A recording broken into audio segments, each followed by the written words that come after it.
Alright, here is the rewritten text, formatted for your YouTube channel, Wisdom and Wealth, aimed at an older audience, and incorporating your specific requests regarding word count, repetition, and encouragement for likes and subscriptions. Hello everyone and welcome to Wisdom and Wealth, your sanctuary for navigating life's complexities with clarity and grace. Have you ever felt like peace is always just beyond your reach, like you can almost grasp it, but it keeps slipping through your fingers? In this modern world, filled to the brim with endless noise, relentless deadlines, and the constant pressure to measure up against unrealistic standards, it's no surprise that many of us unconsciously link our inherent worth to how hard we're striving, how much we're achieving. But what if the true path to lasting contentment isn't actually found by relentlessly pushing forward, but rather by learning the profound art of letting go? Buddhist wisdom, a timeless guide passed down through countless generations, gently reminds us that what's truly meant for you doesn't need to be frantically chased. It will arrive, not when you demand it with clenched fists, but when your heart is open and receptive enough to warmly welcome it into your life. If you appreciate this kind of content, be sure to like and subscribe to the channel. In today's video, we're diving deep into a powerful truth that many often overlook or misunderstand in their daily lives. Letting go is not a sign of weakness or giving up on your dreams. It's actually a profound sign of awakening, a realization of a deeper understanding of life's flow. Could it be that what you're desperately clinging to, what you're so afraid of losing, is quietly but surely holding you back from experiencing true joy and fulfillment? Through this reflective journey together, we'll uncover the hidden strength and resilience that are found in surrendering to the natural unfolding of life. We often find that true happiness is discovered in the most unlikely of places. Sometimes, the richest chapter of your life begins, not when you grab tighter and try to control everything, but when you finally release your grip and trust the journey. And always remember this: you don't need to force what's already aligned with your true path. It will naturally come to you in its own time.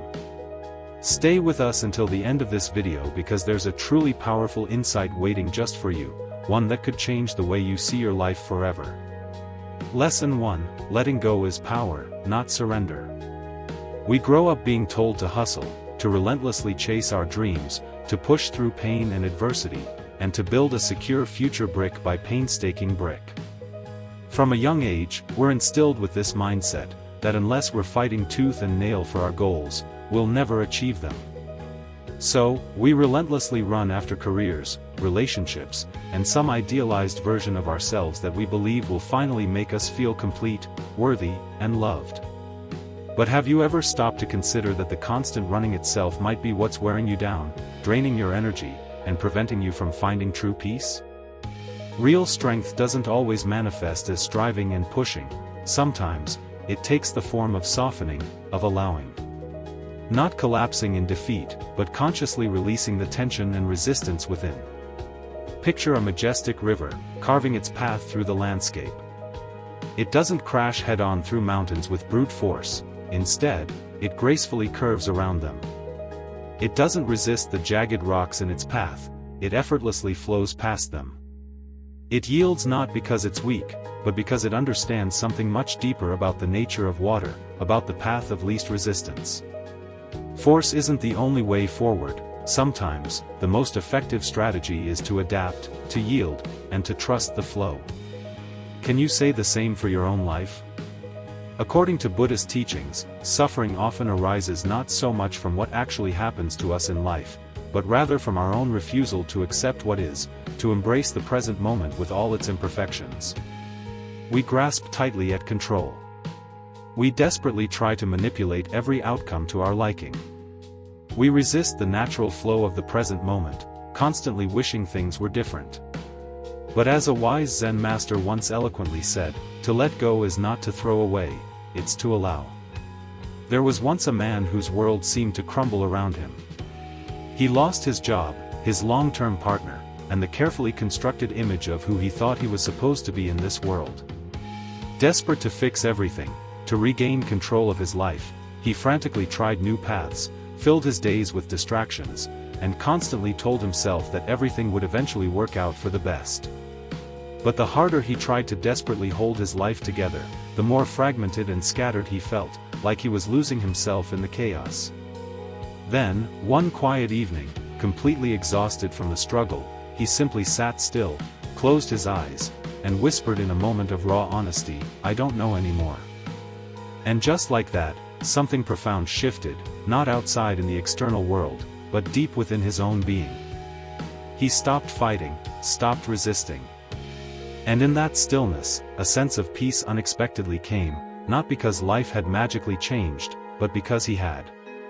If you are getting value from our content, don't forget to subscribe. You see, the true beauty of surrender isn't in simply giving up on your goals and dreams, it's in waking up to the reality of what is, in accepting the present moment with all its imperfections. It's in the moment you stop trying to desperately control everything and start seeing clearly, with a newfound sense of clarity and perspective. Right now, in this very moment, you might be carrying something heavy, a burden that weighs you down. Grief over a loss, lingering uncertainty about the future, or the faint echo of a broken dream that still haunts your thoughts. Ask yourself gently, with compassion and honesty, what are you currently holding on to that no longer serves you, that is actively preventing you from moving forward and finding true happiness? Is it a version of success that was never truly yours to begin with, a path that was imposed upon you by external pressures? Is it a past relationship that lingers in your thoughts long after it ended, preventing you from fully embracing new connections?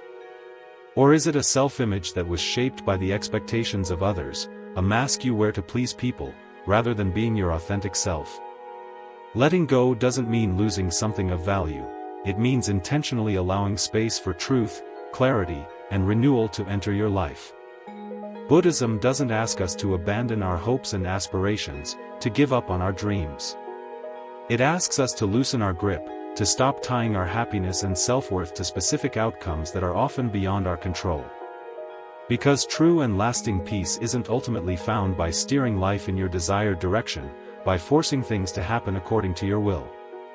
It's found by consciously moving in rhythm with the natural flow of life itself, by trusting the journey and adapting to the inevitable changes that come our way. The less you resist the current of life, the more effortlessly you'll be carried to where you were always meant to arrive, to a place of purpose and fulfillment. So, pause for a moment, right here, right now. Inhale deeply, filling your lungs with fresh air. Exhale slowly, releasing any tension you may be holding. You don't need to solve it all today, you don't need to have all the answers right now. Perhaps the clarity you seek isn't missing at all, it's simply quiet, lying dormant beneath your need to be in control, beneath the constant chatter of your mind. Try this simple exercise for just one day. Don't chase anything, not perfection, not productivity, not even love. Just be present. Let life unfold naturally, without pushing or forcing.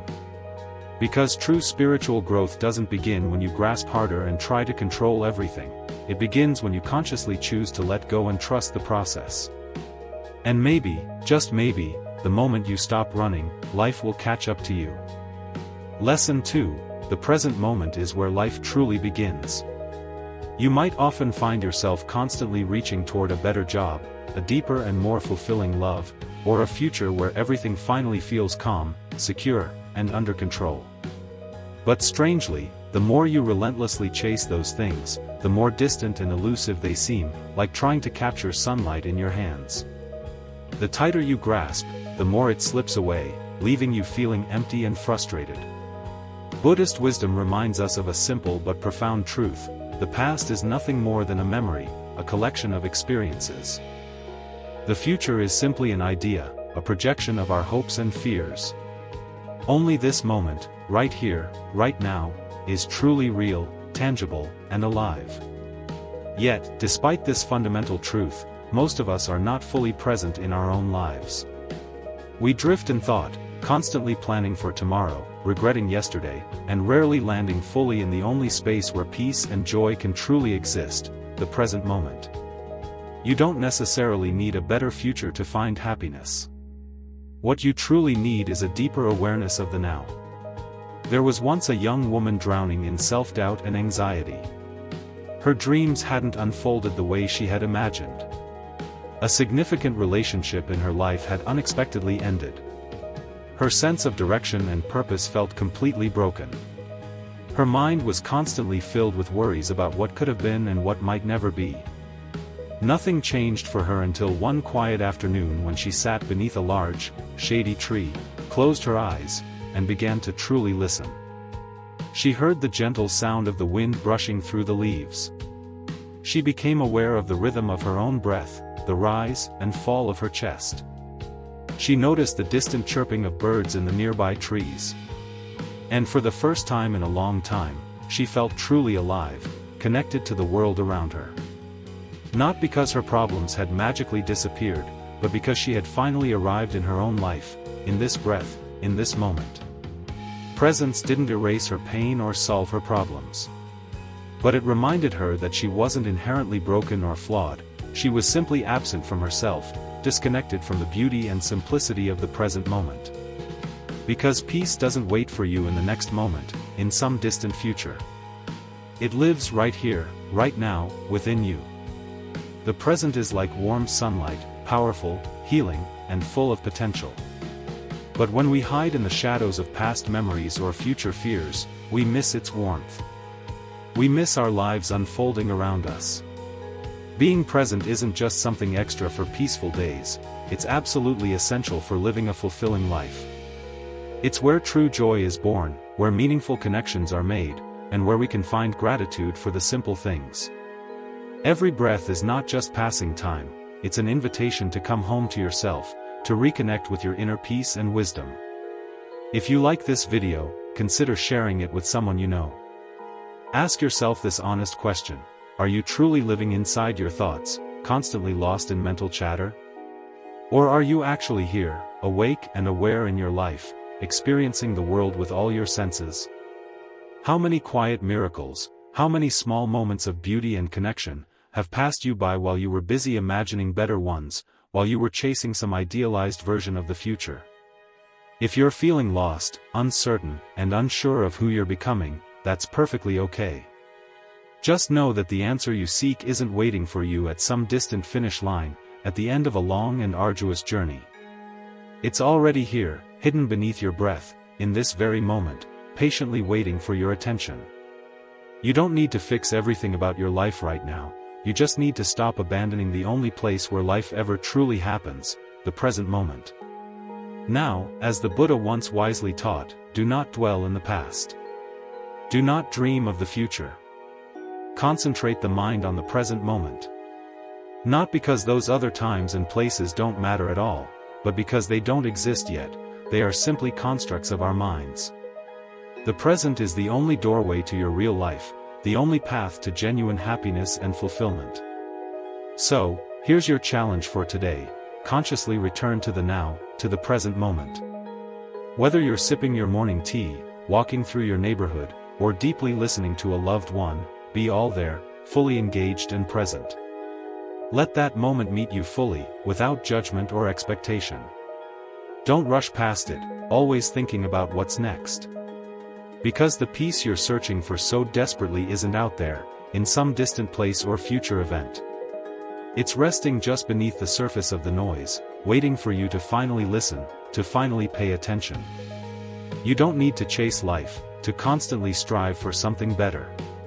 You only need to awaken to it, to recognize the beauty and wonder that already exists all around you. And when you do, you'll realize that you were never truly lost to begin with. You just hadn't arrived in your own life yet, you hadn't fully embraced the present moment. Lesson 3: you are not your thoughts, you are the sky beyond the storm. You've been living inside a whirlwind of thoughts, anxieties, and fears, mistaking the storm raging in your mind for your true self. The thunder of self-doubt, the rain of fear and insecurity, the fog of confusion and uncertainty. But what if I told you that you are not actually the storm itself? You are the sky, vast, steady, open, and always present. And no matter how loud the storm rages or how dark the clouds become, the sky remains untouched, unaffected by the turbulent weather below. You are not your thoughts, you are the one witnessing them, the conscious observer of your own mental landscape. We've been raised to believe that every thought that pops into our head must inherently mean something, that it holds some profound truth about ourselves and the world around us. If our mind whispers, "You're not good enough," we blindly believe it, internalizing that negative message. If it whispers, "You'll never be truly loved," we hold on to that limiting belief as if it were a sacred truth. But Buddhist teachings remind us that your thoughts are not the ultimate truth, they're simply temporary visitors, fleeting mental events that come and go like clouds in the sky. As the Buddha himself wisely said, "Watch the mind, but do not become the mind." That simple shift in perspective can be incredibly liberating, freeing you from the tyranny of your own thoughts.